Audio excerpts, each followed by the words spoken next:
दोस्तों, पहले से ही शिवपाल सिंह यादव के ऐलान के बाद से भारतीय जनता पार्टी और खासकर बाबा की सरकार हिली हुई थी। क्योंकि मैं लगातार आपको दिखा रहा हूं कि हर एक से भिड़ जाना, उनके बारे में अपशब्द बोलना, उनके लिए गंदगी उगलना, उनके सिर पर इनाम रखना, यह काम बीजेपी के नेताओं से लेकर तमाम करनी सेना के नाम पर जो सत्ता के आशीर्वाद तल्ले इधर उधर घूमने वाले लोग हैं वो कर रहे थे। लेकिन शिवपाल सिंह यादव के खिलाफ बोलना छोड़िए, कुछ कहने की हिम्मत तक नहीं हो पा रही है किसी में। इन सब के बीच एक तगड़ी खबर निकलकर सामने आई है। एक ऐसी खबर जो यकीन मानकर चलिए रात भर बेचैन रखा होगा सरकार और सरकार के मंत्रियों को। क्योंकि वो व्यक्ति जो लगातार लंबे वक्त से जेल की सलाखों के पीछे थे, वो व्यक्ति जिनकी जेल से बाहर रहना बाबा की सरकार के लिए टेंशन से कम नहीं था, उनकी रिहाई का जल्द ऐलान होने वाला है। जी हां, मैं बात कर रहा हूं आजम खान की। आजम खान को लेकर एक बहुत बड़ी खबर निकलकर सामने आई है और कहा जाता है एक और एक अगर मिल जाएं तो यहां 2 नहीं 11 बनते हैं। शिवपाल सिंह यादव और आजम खान अगर एक साथ खड़े नजर आए तो यकीन मानकर चलिए ये नई तरह की समाजवादी पार्टी बाबा को बहुत परेशानी में डालेगी। नमस्कार, मैं हूं प्रज्वल गौतम और आप देख रहे हैं न्यूज सर्किल।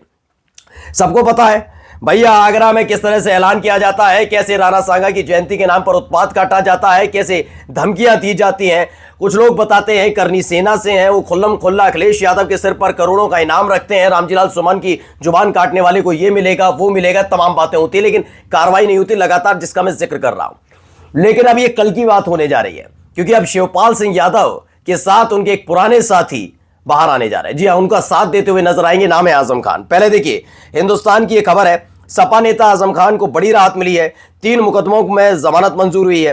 सपा नेता आजम खान को कोर्ट से बड़ी राहत। एमपी एमएलए कोर्ट ने पूर्व मंत्री मोहम्मद आजम खान पर दर्ज 3 अलग अलग मामलों में जमानत मंजूर कर ली है।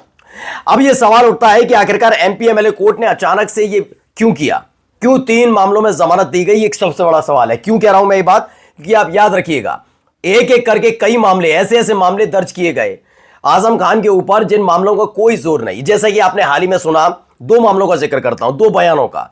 एक तो टोटी चोर जो कहा गया अखिलेश के लिए, ये हर कोई जानता। पहली बात तो मैं आ जाता हूं, चलिए ये मामला सच्चा है झूठा है इस पर आते हैं। आप कहीं से मान सकते हैं कि अखिलेश यादव ये करेंगे, बहुत मासूम सा सवाल है, इससे कोई मतलब नहीं क्या क्यों क्या कह रहा है कैसे नहीं, वो हर कोई जानता है कि प्रोपेगेंडा फैलाया गया क्योंकि इनके पास कहने करने के लिए कुछ नहीं बचा था।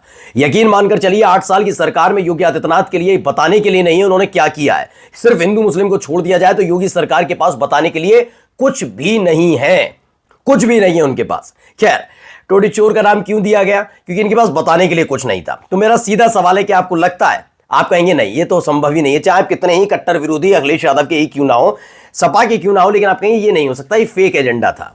ऐसे आपने पप्पू का आपको लगता है कहीं से राहुल गांधी के लिए, तो ये फेक एजेंडा फैलाया गया और इसे भी दैनिक भास्कर की जो इन्वेस्टिगेटिंग रिपोर्टिंग है उसके जरिए खुला भी कैसे लाखों करोड़ों रुपए देकर ये परसेप्शन तय किया गया कि इस देश के तमाम अलग अलग नेताओं को बदनाम किया जाए। हाँ, खुद के नाम पर जो आरोप हैं उनको छिपाने और खत्म करने की कोशिश ये सरकार करती रही।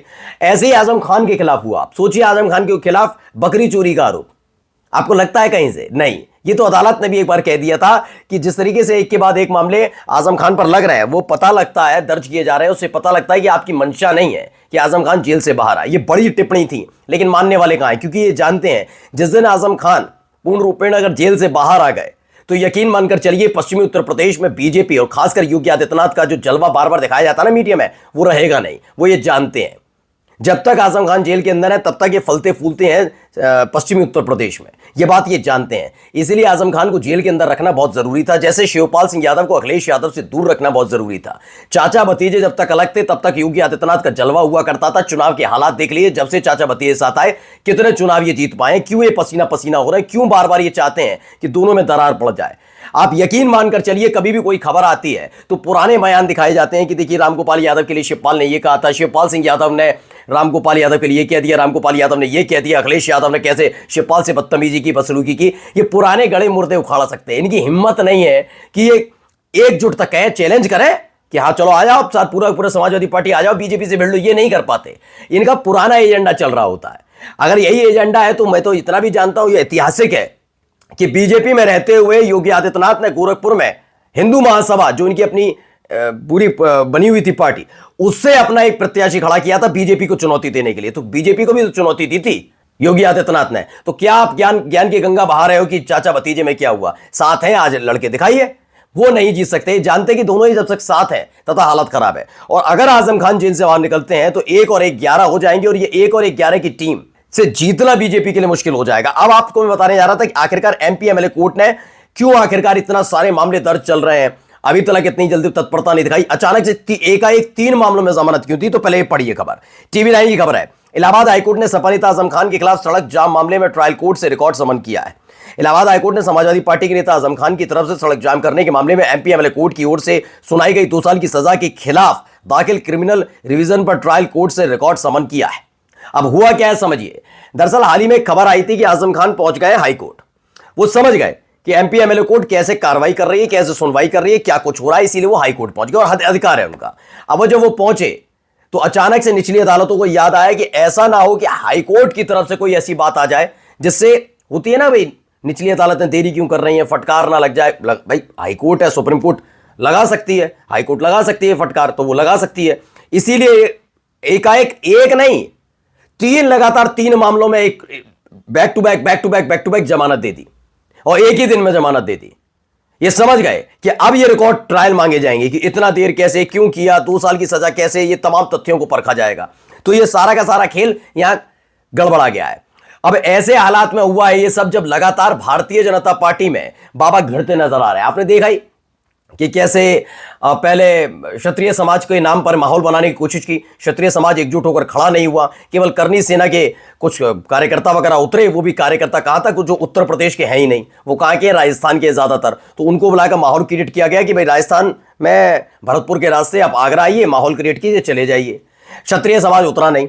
मैं तब भी कहा था और आज भी कहता हूं, अगर क्षत्रिय समाज उत्तर प्रदेश का उतरेगा ना तो आगरा में जितनी भीड़ दिखी उससे 4 से 5 6 गुनी भीड़ दिखाई नजर आती। लेकिन नहीं, आप दिखाइए उत्तर प्रदेश के कितने बड़े नेताओं ने, बीजेपी के छोड़ दिए, वो तो राग अलापते रहते हैं, उनको छोड़ के कितने क्षत्रिय नेता हैं जिन्होंने सपोर्ट किया और वहां पहुंचे। इन्हें क्यों मायावती की याद आई, क्यों इन्हें राजा भैया की याद नहीं आई, क्यों नहीं कहा राजा भैया आप आइए। कितने क्षत्रिय नेता इनके पास, क्यों नहीं बुलाया, क्यों केवल मायावती को बुलाया? क्योंकि ये जानते थे कि केवल इनको बचाने के लिए अगर कोई आ सकता है करने से ना, कोई क्षत्रिय समाज तो उनके साथ है नहीं, तो वही आ जाए तो बहुत बड़ी बात है। क्योंकि शिवपाल सिंह यादव के हुंकार के बाद इन्हें दिक्कत हो रही थी। अब पश्चिमी उत्तर प्रदेश में जब मैंने कहा ना, आगरा को इन्होंने गढ़ बना लिया, संभल को इन्होंने गढ़ बना लिया, संभल के नाम पर राजनीति कर रहे हैं, आगरा के अंदर राणा सांगा के नाम पर राजनीति करने की कोशिश कर रहे हैं। ऐसे में अगर आजम खान बाहर निकलते हैं जेल से तो पश्चिमी उत्तर प्रदेश में पकड़ बहुत ढीली होने जा रही है। पहले से ही ब्राह्मण नाराज चल रहा है। जिस तरह की कार्रवाई हरिशंकर तिवारी के बेटे विनय शंकर तिवारी के खिलाफ हुई है, ईडी की तरफ से गिरफ्तारी होना और वो तमाम चीजें, उसको लेकर ब्राह्मण नाराज चल रहा है और क्षत्रिय समाज भी एकजुट नहीं है। बाबा समझ गए हैं कि अब हालात ठीक नहीं है, ग्रह दशा ठीक नहीं चल रही। नमस्कार।